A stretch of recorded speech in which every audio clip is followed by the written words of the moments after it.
Hello, this is the final exam review for my class, summer 2017 for Organic 1. So these are going to be the type of questions you're going to get. I just pulled these from the older exam reviews, slide decks. So this, you should know what's coming.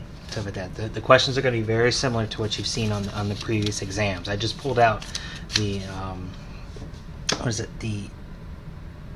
just the relevant ones that I want to make sure that you guys study, to prepare you for Organic 2. So calculate the formal charge. Now this one, on the previous exam, I had you do the full charge, or the overall charge from the molecule, but I'm not going to do this on this one. Everybody seemed to do just fine. So remember, for this, you're going to look at the oxygen here. Remember, for each bond is going to have 2 electrons as part of it, right? And we slice it so that the each atom gets one of the 2, and so the oxygen is going to have single electrons from each one of the 3 bonds, and then as well as its lone pair.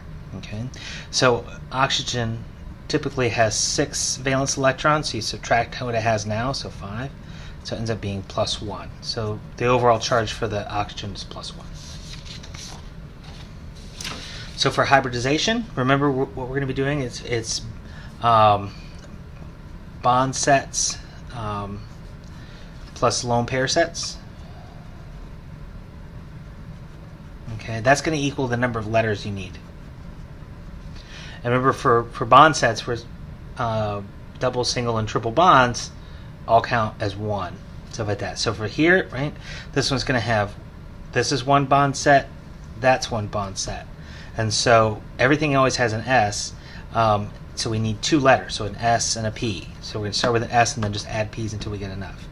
So for here, for this oxygen, right, we're going to have 2 bond sets, right, plus these 2 sets of lone pairs here and here, right?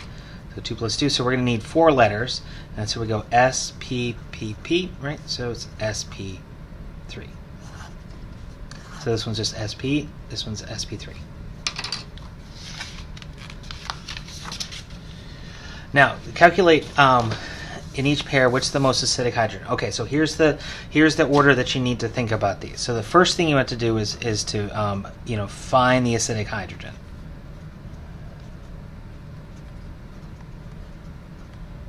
Most likely, it's going to be on something that's not carbon. Although if we have to compare the SP, SP2, SP3 hanging off of those, then they'll be. They would be, but most of the time it's not going to be hanging off of a carbon. Now, what you want to do is you want to find, because the more acidic is going to be like this bond here. So what the atom is hanging off of, is it how close to iodine on the periodic table, Okay, so if you look at this phosphorus, so we're looking at this bond and this bond. So here, so phosphorus is closer to iodine than nitrogen, right? So on the periodic table, stuff like that, and so this is going to be the more acidic. Okay, so we've found a difference, and so we can stop. If these were the same, right? Then you look at is it adjacent pi bond. Okay, so if you're going to compare NH2 versus regular NH2, this one has an adjacent pi bond. Now it can be a like a carbon-oxygen double bond or a carbon-carbon double bond, but it has to be right next door. It has to start right next door. So in this case, it would be this bond would be the same, so that'd be a tie. And so now we'll come down here. It's adjacent pi bond. Well, this one has adjacent pi bond, so this would be, of these 2, this would be the more acidic. And then if these are the same, so if we're going to compare H2 fluorine versus NH2 chlorine, right? Now you're looking for electronegative atoms.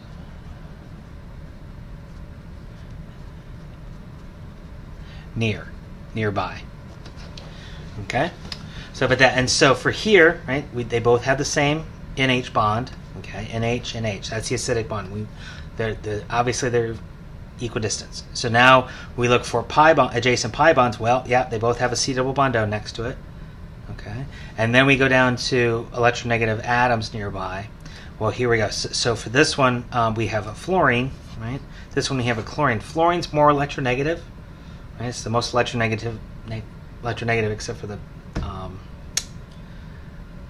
noble gases, stuff like that. And so this one is going to be more electronegative, so this is going to be more acidic. So this is the decision tree you're going to want to go through.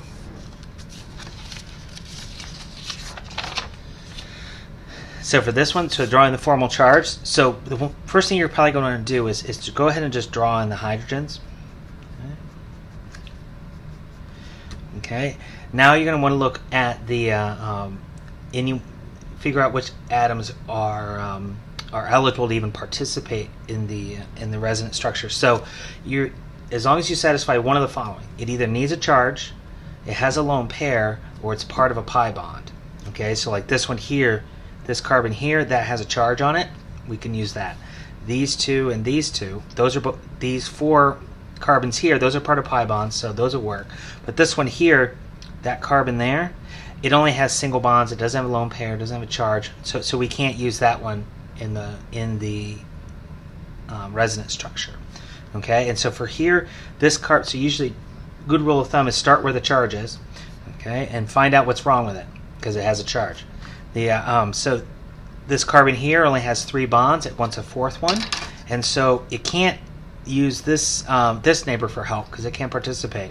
But this carbon can, so it can move its pi bond up to here. Because remember, we can't move atoms, we can only move electrons around. And so now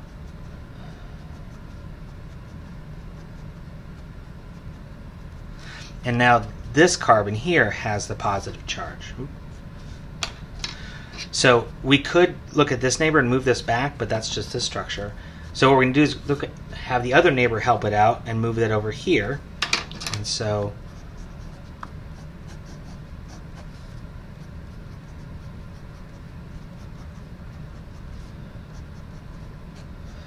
you don't have to draw the hydrogens, but I'm just doing it just to show you where the bonds are. So here and here. And then your charge that is right here because it's only has 3 bonds. Now we can't use this for help, right? So with that, and so we're at the end of our line of eligible atoms, so we stop.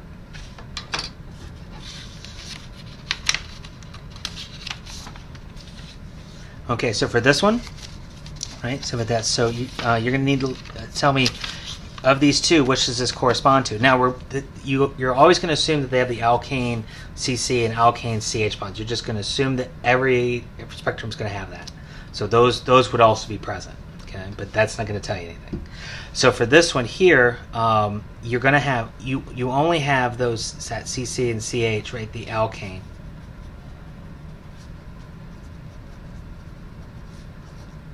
CC. So you would expect those in both of them. But this one here also has this carbon-carbon bond here, as well as a CH bond coming off of an alkene. And so if you look on your chart, so this is the chart you're going to get. So for that, so you look at the carbon-carbon double bond. So that's at so this is at 1640 to 1680, and then the alkyne or the CH off the alkene is 3020 to what, 3100, right? So this is the carbon-carbon double bond. This one's the CH coming off the alkene. So, right, I forgot to mention the fact that there's 2 hydrogens here, and so these numbers here correspond to this. If we wanted to do this one, we would just say none, because if there's none beyond the alkane CC and CH. That's it. Okay, but don't forget, you have to think about if it's something's not written, that can make a difference. Okay, so this is the chart you're going to see. It's a little bit better than the chart from earlier this semester. Okay, so circle and name the functional groups. Okay, now you don't have to do alkanes, cycloalkanes like cyclohexane, cyclopentane, things like that, or benzene groups. Right, here's a benzene, here's a benzene. If by the end of the course you can't identify benzene, then we've pretty much failed you. Stuff like that. So as teachers, so what you're going to want to look at is anything that's a double bond or triple bond that's not part of a benzene, and pretty much anything that's not a carbon. So you just start at one end of the molecule and sort of work your way down. So for here, right, for a C double bond O, whenever you have that, you need to look on both sides. So a carbon and an O carbon, okay, that makes this an ester. So come along here. Oh, here's the benzene. Now we have an OH here. Now you say, oh well, is that a phenol? Phenols have to be directly off of the benzene here, but we have a CH2 in between, so that makes just this a regular alcohol. Okay, so here, this is a benzene. Come along here. This is nitrogen. Okay, and so it's not part of a C. It doesn't have a triple bond, so it's not a nitrile group. But it also doesn't have a C double bond O next to it. That would make it an amide.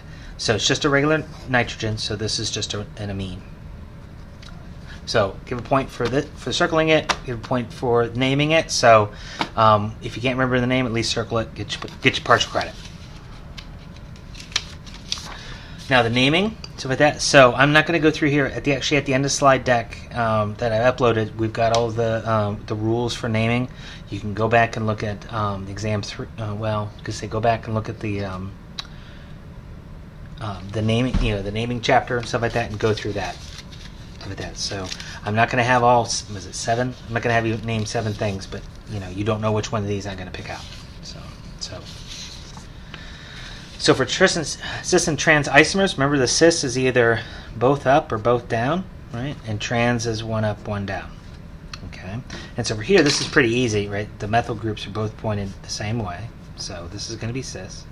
Now for this one, the cyclohexane, it's going to be a little difficult because remember with the axial. The carbon-carbon bonds are going to point towards the axial. They're either going to be straight down or straight up. Okay, so this one here, this is straight down. So this is the axial. So it means the equatorial axial down, which means the equatorial, this hydrogen is up. With this one here, the carbon-carbon bonds are pointed up. So this is axial up because it's going straight up. And so the hydrogen is down. Right. So we compare this to this. Right. One up, one down, so it's trans.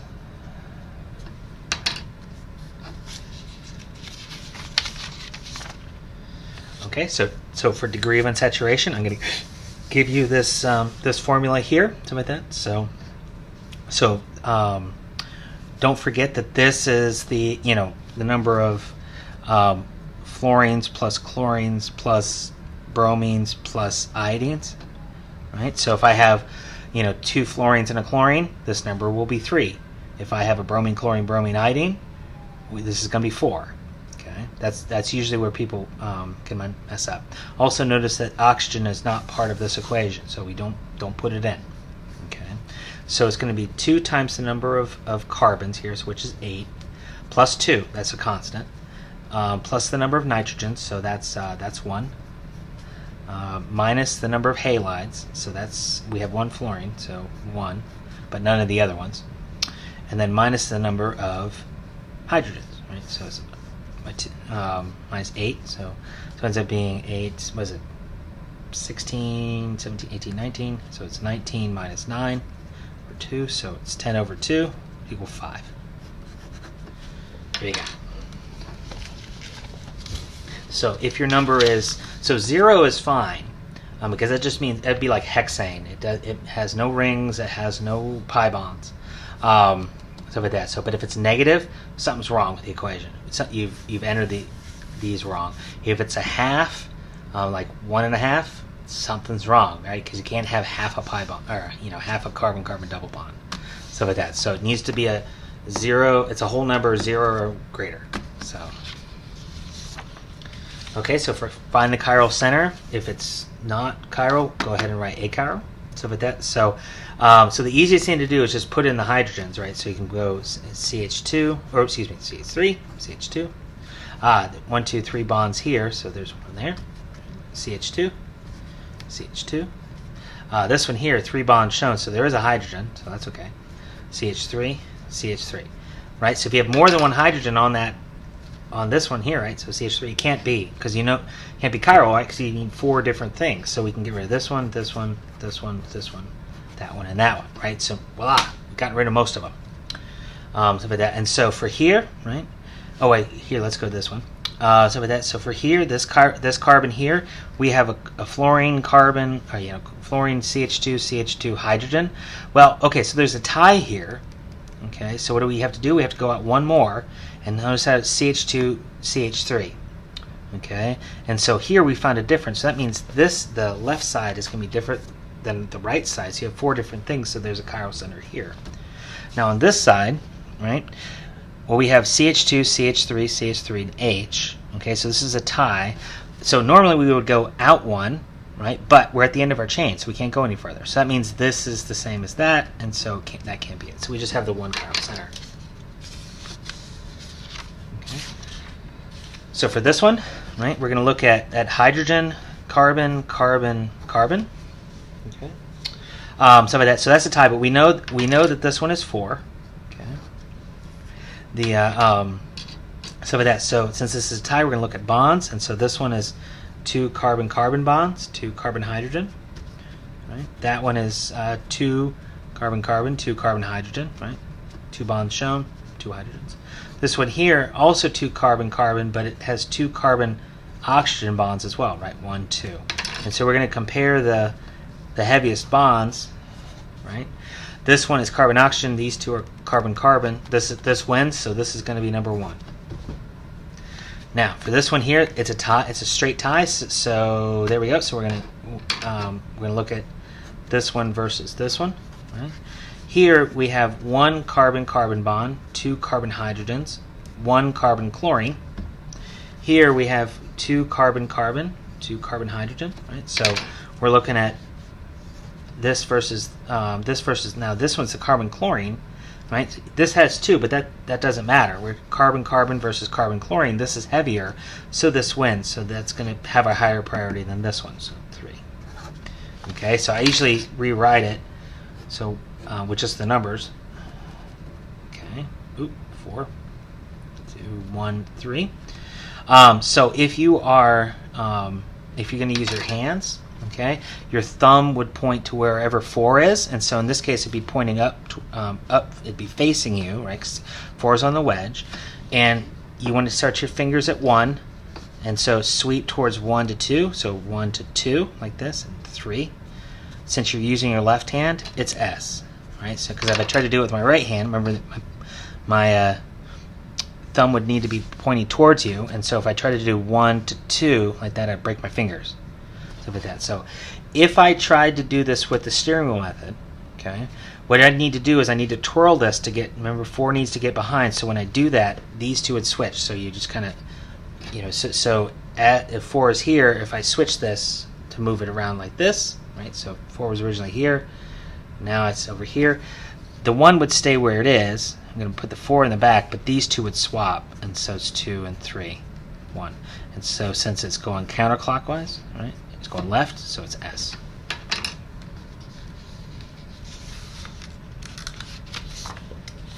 Okay, so for the E and the Z, right? So you still use those Paralog rules, but you're looking at this, what's happening on this carbon, and then what's happening on this carbon. You're just doing high-low.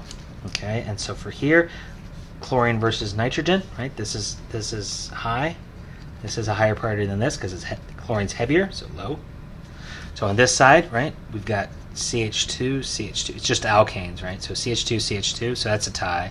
So we got to go out here, so this is CH2. So this one has 2 carbon-carbon bonds. This is a CH3. This one only has 1 carbon-carbon bond. So this is going to be the higher priority.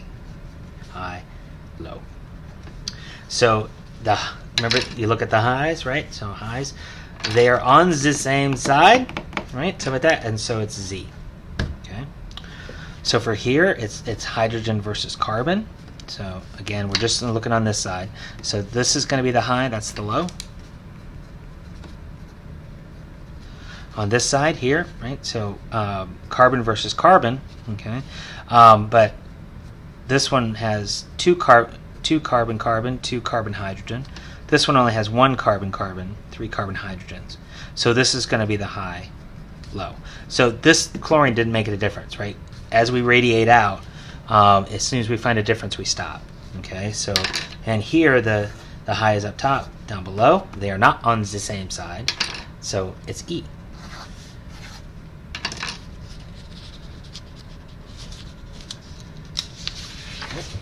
Now, good news, I decided not to do the mechanism, so don't worry about it.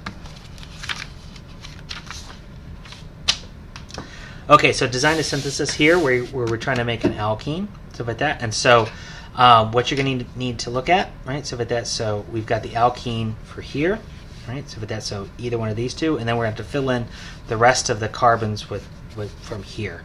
And so notice how there's a hydrogen here. So the sequence is always going to be we're going to rip off the hydrogen with sodium amide to make this, and then we're going to add in some sort of alkyl bromide, and that's going to go in on this side. It's going to go in on this side here. Okay, but over here we haven't done anything. Okay, and so if we use this molecule here, we would have a CH3 over here. Instead of this hydrogen. We need the hydrogen here, so we need to start with that that alkyne. So we need a hydrogen here. So we have two carbons here. There's 1, 2, 3, 4 carbons in our molecule. Okay, and so we're going to need to use this 2 carbon piece because it's going to go like this. SN2 attack. So there and there. So there's your synthesis. But it always ends up being sodium amide first, rip off the hydrogen, and then add whatever carbon you need. Alkyl bromide you need to add to get the right number of carbons. So there you go.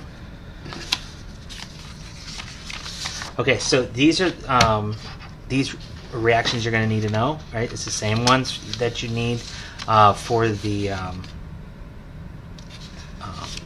for exam 4. Now again, I forgot to put in the one if you have this alkene here and you do HBr, but you do, if you just have HBr, okay, so HX, so H is any halide, the X is going to go on the side that's more substitute, so the higher numbered side, higher ordered side. So this is tertiary, this is secondary, right? Because this one has 1, 2, 3. This carbon here only has 1, 2. So in this case, if you had HBr, the bromine goes here. But the complementary is if you had, say, HBr in the presence of peroxides, then it switches the priority, and the bromine goes on this side, on the lower numbered side, right? Because that's secondary versus tertiary. It's going to go on the secondary side. Okay, but otherwise, it's the same reactions we did for exam 4.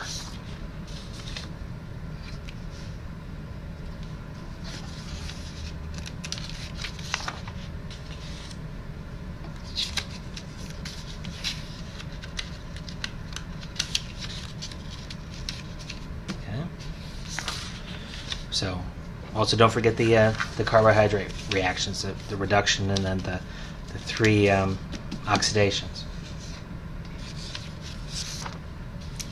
So we have so with that, predict the product. Okay, so remember with ozone, right? You can draw on the hydrogens that are hanging off that alkene. So you just slice it, and we put oxygen. So we have this is originally a carbon-carbon double bond, so each one of these carbons is going to have a carbon-oxygen double bond, and so it's going to look like this.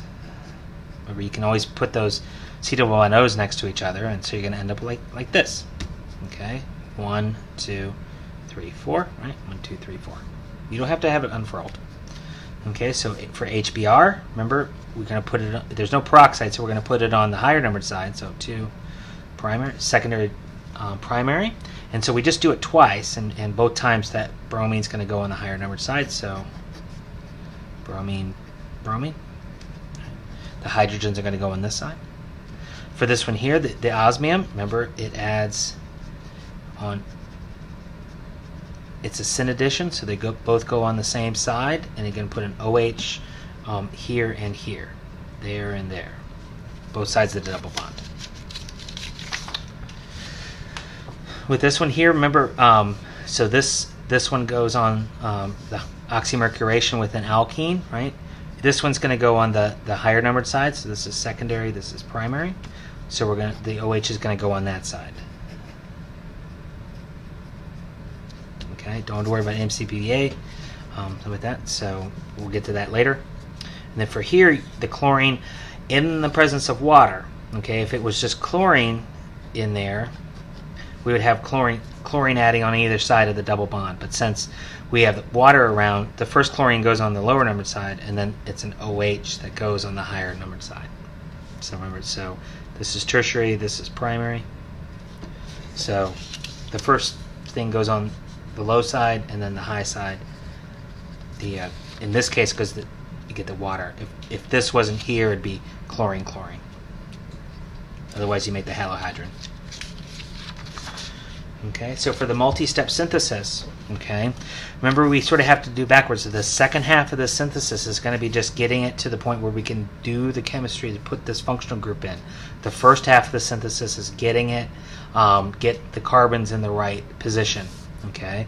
And so for here, if we had this, the carbonyl here, so there is a couple of different ways, right? So we could use that ozone, plus a C double bond. That'd be fine, since we had a double bond. But if we did it on here, we would slice through here, and it would only be 1, 2, 3, 4, 5 carbons long. Ours is 1, 2, 3, 4, 5, 6. So we can't use that. So the other way that we could do it would be to start with the alkyne, right, and either do the oxymercuration or the hydroboration with the BH3. It just depends on which end we do it. Now, if you wanted to put the alkyne here internally, you're going to get a mixture of this one and then also putting the C double bond O here. I mean, that would work, stuff like that. But a better way of doing it would be to go through the terminal alkyne, because then you can get selectivity. Right, so this is secondary because it's 1, 2 carbons. This is primary because it's just 1, and so we're going to be putting it here, and so we're going to need to use that oxymercuration, H2O, and then throw in some borohydrin, like that.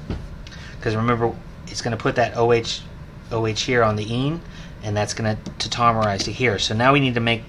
So we have to go from a double bond to a triple bond. Okay, so how do we make triple bonds? Well, we can start off with bromine, and then just add base. So like sodium hydroxide, that would work. So like that, and so you're going to do a series of two. You're going to need an excess of this because you're going to do 2 E2 reactions. The first one puts in that double bond, ripping off this bromine. The other one's going to come in and rip off this hydrogen and rip off the other one. Okay? So with that to make the alkene. So how do we go from here to here? Well, this is you just add bromine across it, and here's your synthetic step. This part here, right? This half here was just putting in functional group. In functional group. Second half. This is what you're going to want to start with. The second half is sort of assemble the carbon. Carbon structure to be able to install that functional group. Okay, you're never on these synthesis. You're never going to be able to do it in one step. Okay, it's going to take usually 2 or 3, maybe at most 4 steps, but it's never going to be in one. If you find a solution that goes in one step, something's wrong, stuff like that. So you're missing something. Okay, so to classify the monosaccharides, right? So first thing we need to do is see if they're aldehyde or ketone. So this one here is a ketone, right? Because carbon on either side. So this becomes keto, and then it becomes 1, 2, 3, 4, 5, 6, 7. Okay, don't forget that there's one here, and you will have to count this carbon here. So this becomes a keto heptose, right? Heptose. Here, this is an aldehyde, and so it's aldo. 1, 2, 3, 4, 5, 6. Okay, so it's aldo hexose. Okay, Don't count the hydrogen. We're just counting carbons. Don't forget there's a carbon there too. Okay, so for the D and the L, all we care about in the straight chain is this, that oxygen there, that OH group. If it's pointing, if it's a D, it's pointing to the right. If it's an L, it points to the left. Okay. So for here, this would be the D. Right. This would be L. This would be D. It doesn't matter about anything else. Okay. Now for cyclic structures, you're looking for this carbon group here, and so if this is below the ring, okay, so this is below the ring, it's L. If it's above the ring, that's this carbon group here, right, it's D. That's all you gotta look for. And for this one, right, so name the linkages. Remember, this is the alpha 1, 2, or whatever it is. Okay, so the first thing you're going to want to do is get the numbers in here, right? 6-membered ring. So you've got, you're going to start this with the number sitting outside is the number inside the ring usually. So 6, 5, 4, 3, 2, 1. Okay, 6, 5, 4, 3, 2, 1. So you start in this 6-membered ring. So there's a 6 here, so 6, and then just go backwards. If you get to, you better get to 1 here. You don't put a number on that on this oxygen here inside the ring.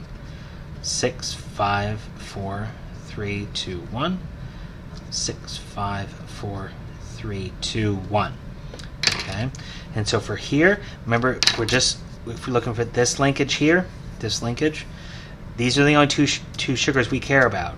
And so how is the linkage? How is the CO bond coming off the left sugar? Well, it's going down. So that makes it alpha, and it's going from carbon 1 to carbon 6. So it's an alpha 1, 6. Okay, so for this one, we only care about these two sugars. Okay, and so for this one, right, this is the left-hand sugar, and so the bond is going up from the left-hand sugar, so it's a beta, and it's going from 1 to 4. Beta on the left-hand sugar, or carbon 1 on the left-hand sugar to carbon 4. Now for this one, we're only looking at those two sugars. Now this one is the left-hand sugar, okay, because it's shifted slightly left. Okay, so for here, right, this is going down, right, because it's coming off of the C bond, or the CO bond is coming down, so it's alpha, and it's going from carbon 2 to carbon 6. Okay, good luck.